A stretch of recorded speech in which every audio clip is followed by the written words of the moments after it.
아빠! 너는 가야 나라 봐! 너는 가야 로토라 파우사이 니거린 파우사이 뭐라고? 너, 그 말을 좀 수술하는 즉슨 매주던가 니거시 버다 칼라문 그 그제부터 하라 네스타르담 또 다이앙 등 दङ सिनायथि दा आइडेन्टिटिनि जि फावखुंगुर बिथांजों लोगोसे दङ दा बिथांनियाव जों खायसे मिथिनो गोनां सोंथिफोरखौ सोंगोन आरो बिथाङाबो खायसे सोंथिफोरनि फिननायखौ होगोन होननानै आं आसा खालामो गिबियावनो आंनि जि बर' मिक्सार इउटुब चेनेलाव नोंथांखौ गिबियावनो बरायग्रोना लाबाय आं गिबियावनो नोंथांखौ सोंनो लुबैदों जे नोंथाङा दिनै सिनायथि दा आइडेन्टिटि बे मुभियाव बा बेयाव बाहागो लानाय नोंथाङा माबायदि मोनदों बेखौ गिबियावनो फोरमायना होबा मोजां जागोन सिनायथि दा आइडेन्टिटि जिन्तु जाय फिल्मखौ एबा सावथुनखौ डार्क हर्स मिडियानिफ्राय प्रडाक्सन खालामनाय जादों बे फिल्माव आं मावनानै जोबोर मोजां मोनदों आरो बेजों लोगोसे it is a great experience for me जेराव जोंनि सिनियर आर्टिस्ट माखासे दङ रोङिखौ बिथांमोनबो सोलोंनो हादों यस एक्जेक्टलि स' बे फिल्माव नोंथांनि जि केरेक्टारा मा मेइन केरेक्टारा बेसिकेलि बेहाय बे मुभियाव आङो रिफिकां होननाय सासे सेंग्रानि रल प्ले खालायगासिनो जाय सेंग्राया नेहुनिफ्राय जार्नालिज्माव पास आउट खालायनानै सासे फान लाभिं एबा लोगो बानायनो मोजां मोनग्रा सेंग्रानि रल खालायनो निस्सय नोंथांमोना बिथांनि जि रलखौ बा मिन्थिखाबाय जानांगौ एसेबाबो मिथिबाय बिथांनिफ्राय थ' बेखौ सोंनो लुबैदों जे नोंथांमोना गोबाङानो बिथांखौ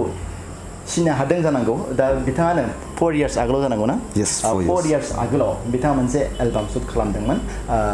बिथांनि बियो गिबि भिडिअ मिउजिक जानांगौ आरो बिथांजों लोगोसे जोंनि फुजि बसुमतारी आब' बिथाङानो बिथांजों जयै सानैबो लोगो नांनानै बे एलबामखौ दिहुनदोंमोन आरो बे एलबामनिफ्राय दिनै बे 4 yearsनि जि गेप बेखिनि गोलाव समनिफ्राय दिनै बिथांमोना आरो फिन खनसेबाव बे सिनायथियाव जानांगौ सानैबो खौसे बेखौ खामानि मावगोन होननानै आं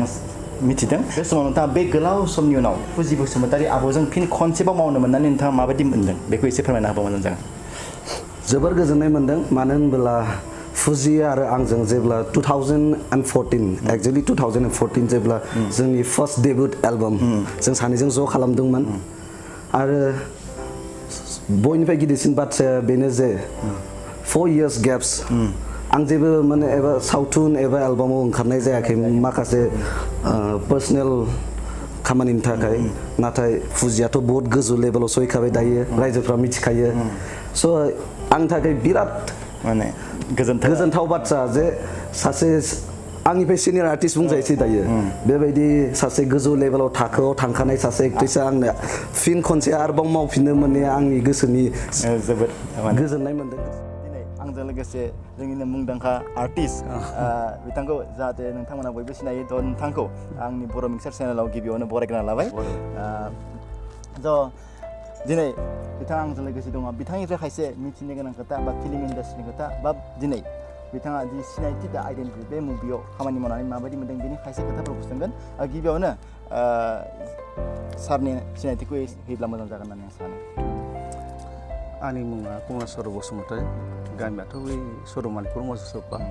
डिस्ट्रिक्ट बरपेटा बिदि आरो दा आं गिबियाव बेखौ सोंनो लुबैदों दा नोंथाङा दिनैसिम बेसेबां फिल्माव आगान होजेनखो दिनैसिम गासै 52 टटेल एलबाम आरो बे सिनेमा 52 जाबाय आरो सार नोंथांनि गिबि जि फिल्मा मामोन सावथुन आबुं फिल्मा आसा बियो गोरोबथानि जारिमिन औ बेखौ जिहेतु जोंबो नुफेराखै गोबां जोबोद फुराना इयो आरो नेक्स्ट जि मिउजिक भिडिअ बेयो फार्स्ट जि मिउजिक भिडिअ मामोन मिउजिकआ एलबामा बेनि फार्स्ट हिट्स अफ बिग्राय आरो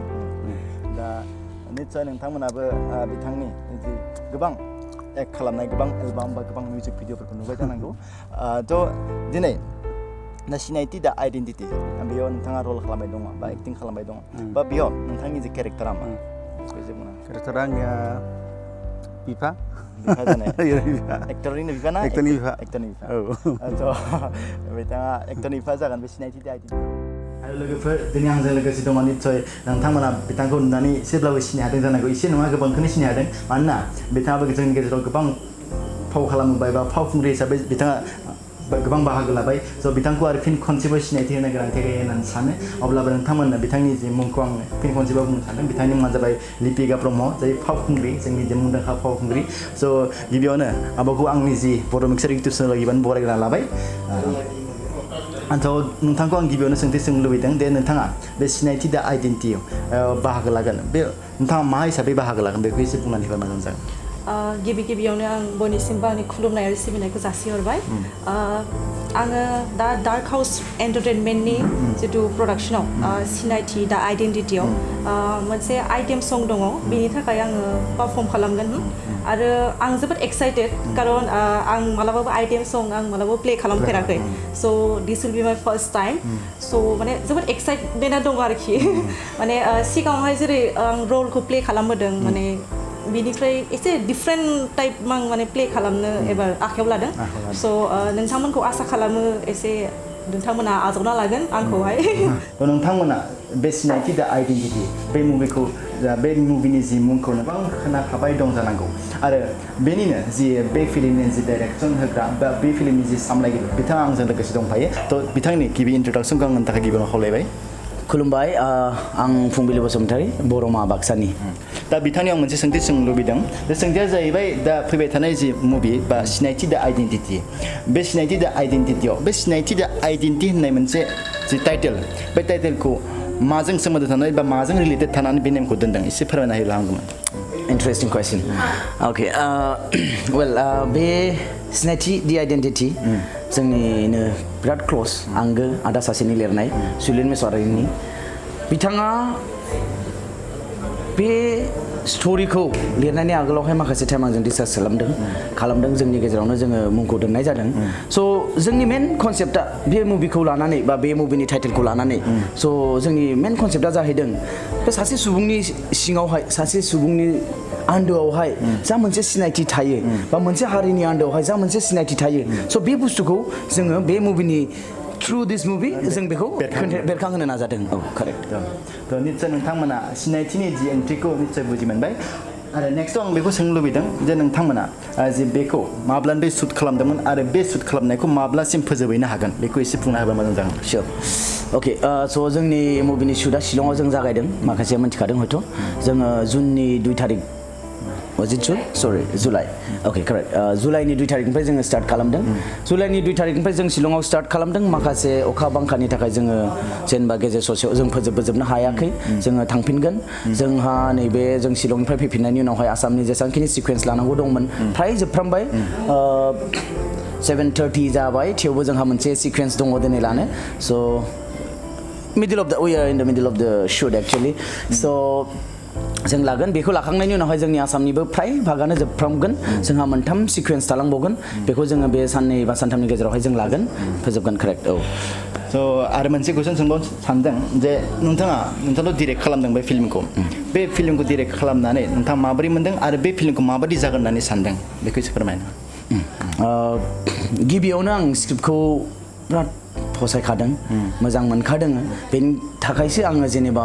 डाइरेक्ट खालामनो हागोन होननानै बा रायजोफोरा आं डाइरेक्ट खालामोब्ला बे मुभिखौ मोजां मोनगोन होननानै आवगायबोनाय जाहैदों स' दासिमबो आं जेसेबांखिनि आंनि टेकनिशियान्स आंनि टिमजों आं खामानि मावनानै आंनि एक्सपिरियेन्सआवहाय बे प्रजेक्टनि एक्सपिरियेन्सआवहाय जा मोनबोबाय थादों आं जोबोर गोजोननाय मोनदों आसा खालामो रायजोफोराबो जोंनि बे सावथुनखौ नायनानै जोबोर मोजां मोनगोन सिनायथि फिल्मखौ लानानै बेखौनो बुंनो सानो आं गिबियावनो नोंथांमोनसिम आरज गाबनाय जायो मानोना नोंथांमोनानो रायजोआनो राजा बे रावा अरायबो सैथो मानोना जोंनि बर' सावथुना दिनै बयबो बानायो नाथाय रावबो रांखौ मोनफिना बेनिखायनो रायजोफोरनिसिम मोनसे खावलायनाय नैबे दा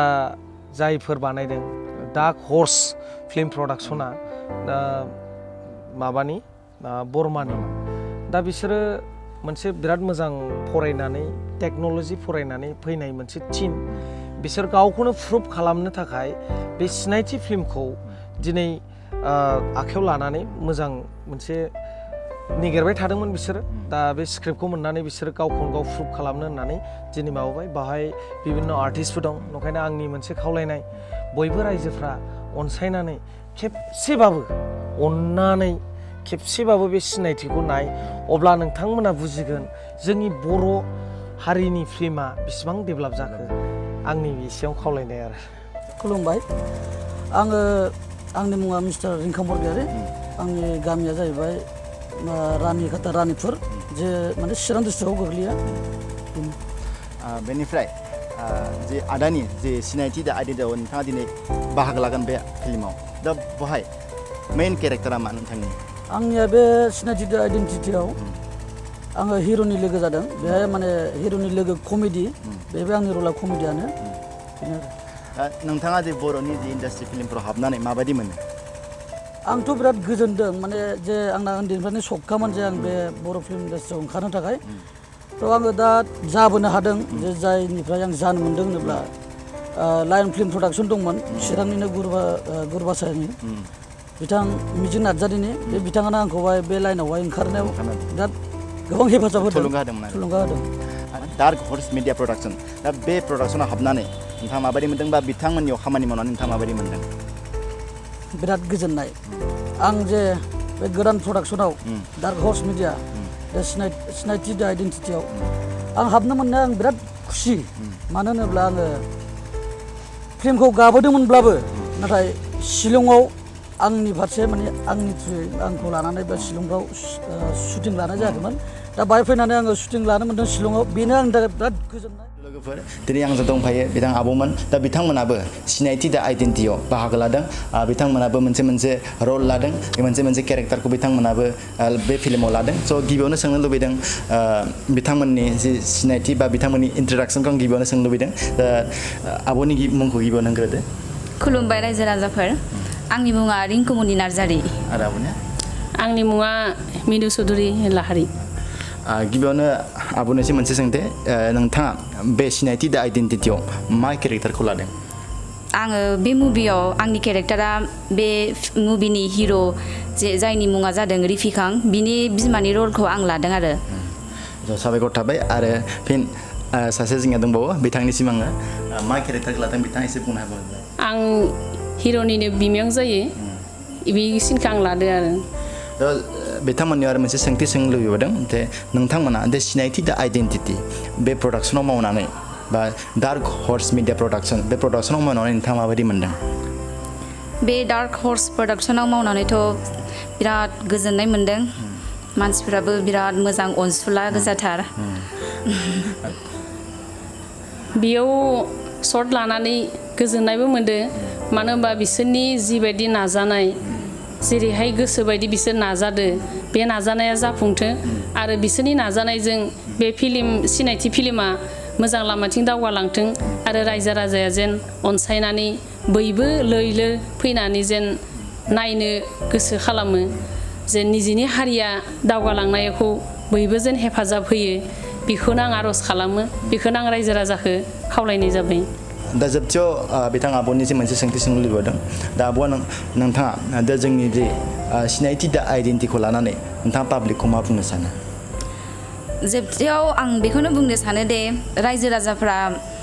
गोसो होनानै जाहाथे जोंनि मुभिखौ बयबो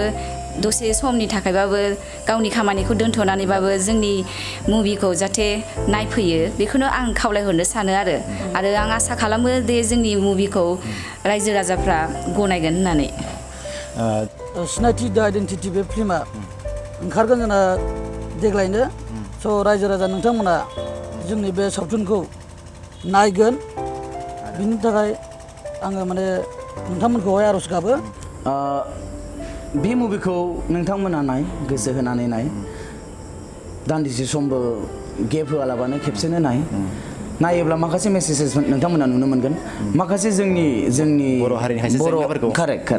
जोंनि सरासनस्रायाव जाबाय थानाय जोंनि बर' कमिउनिटिनि जा प्रब्लेम्स जा इस्युस जा ससियेल इस्युस स' बेफोरनि रिफर्मनि बारै जोंहा माखासे मेसेज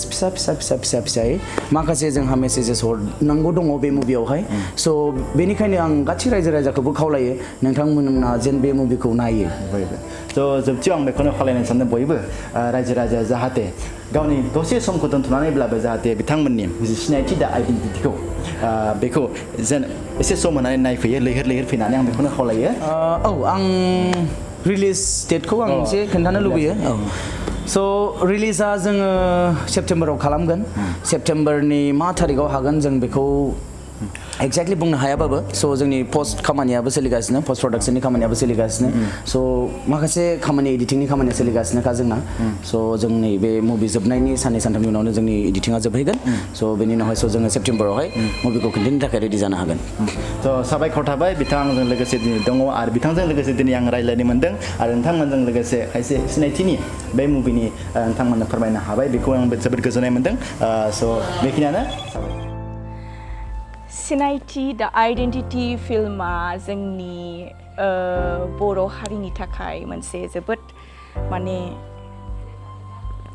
माने मानसिफोरखौ नायनानै गोजांस्रिउ होजोबनो हागोन बिदि फिल्म आरो स' आं नोंथांमोनखौ खालि बेखौल' रिकुवेस्ट खालामो कि नोंथांमोनहा बयबो थांनानै नाय जोंनि सेप्तेम्बराव रिलिज होनो नागिरदों बे फिल्मखौ बयखौबो प्लिज आं खुलुमनानै मोनसे रिकुवेस्ट खालामो बयबो सापर्ट खालाम बयबो नाय थेंक इउ सो माच बुंनो सानोदि आं रायजो राजाखौ बेखौनो खावलायनो सानोदि नोंथांमोना गासिबो जेब्ला रिलिज जागोन अब्ला गासिबो गावनि एसे टाइमखौ बरननानैबाबो नायफैनो आं खावलायहरबाय आरो आं आसा खालामो जे नोंथांमोना गामिनिफ्राय ओंखारबोनानै लैहोर लैहोरै बे सिनेमाखौहाय नायफैगोन आरो आं फोथायो जे बर' सावथुन मुलुग जौगानायानो जों साफ्रोमबो बर' हारिमुनि मोनसे जौगानाय स' बिथांमोनखौ नायफैनो थाखाय आं खावलायो नोंथाङा दिनै बिथांमोननि दि डार्क हर्स मिडिया प्रडाक्शन बे प्रडाक्शनाव मावनानै नोंथाङा माबायदि मोन्दों मोजाङानो मोन्दों जायखिजाया बेहाय बहुत मानसि दङ बहुत आर्टिस्ट दङ बहुत मिउजिशियान दङ केमेरा लाइट ट्रलि रिफ्लेक्टर बायदिसिना हमग्रा मोसायो आरो हिर'इनफोरा जाहैबाय मा नाममोनथाय रिंकुमनि दङ आरो फौजि बसुमतारी जायखिजाया मावनाय मोजां नांदों आरो मोजां नांदों दा नोंथाङा गोबां समनिफ्रायनो बर'नि फिल्म इन्डास्ट्रियाव बाहागो लाबोबाय दा नोंथाङा बाहागो लानानै माबायदि मोनो जोंनि बर'नि फिल्म इन्डास्ट्रियाव बेखौ बुंनांगौबा बहुत बाथ्रा दा नोंनि सुंद'यै ओरैनो फोरमायनो होनो आंनि थाखाय मोजां आरो जिखुनु माने मावनानै जिहेतु मोन्दों गोजोननाय मोन्दों बेखौनो मावनो होननानै जिथु गोसो होबाय जेला बेनोसै आरो रायजो राजाफोरनि थाखाय मोनसेल' खावलायनाय थाहैसिगोन जोंनिफ्राय डार्क हर्स मिडिया प्रडाक्शन एबा जोंनि जेसेबां आर्टिस्ट दं बेनो जे गासैबो रायजोफ्रा अननानै गावनि गोसो गोरबोनिफ्राय जोंखौ मोजां मोनोब्ला आं सानो जे रायजो राजाफ्रा जोंखौ गावसिनि अननायजों एबा गोसो गोरबोजों जोंनि सावथुनखौ नायो आरो बयनिसिमबो जोंनि गोसो गोरबोनि अननाया सानफ्रोमबो थागोन स' नोंथांमोनखौबो खावलायनो सानो जाहाथे नोंथांमोना बयबो गावबा गावनि खामानिखौ एसे दोनथ'नानैब्लाबो जाहाथे बे फिल्मखौ बयबो नायो आं बेखौनो खावलायो मानोना बिथांमोना दिनै नोंथांमोननि थाखायनो जोबोद खस्थ' खालामदों बिथांमोना दिनै सान हर मिथिया दिनै बिथांमोना दिनै हरनि 12टा 1टालासिम बिथांमोना खामानि मावनो जादों खालि नोंथांमोननि थाखायनो बेनिखायनो नोंथांमोनाबो बिथांमोननि खस्थ'खौ सुफुंनो थाखाय दा बिथांमोनखौ गोजोन होनो थाखाय नोंथांमोना गासिबो जाहाथे बिथांमोननि फिल्मखौ नायगोन सिनायथि दा आइडेन्टिटिखौ नोंथांमोना नायगोन होननानै आंबो आसा खालामो स' साबायखर थाबाय नोंथांमोननिसिम आरो लोगोसे नोंथांमोनखौबो लोगो मोननानै जोबोद गोजोननाय मोनबाय थ' बेनि थाखायबो नोंथांमोननिसिम रोजा रोजा साबायखर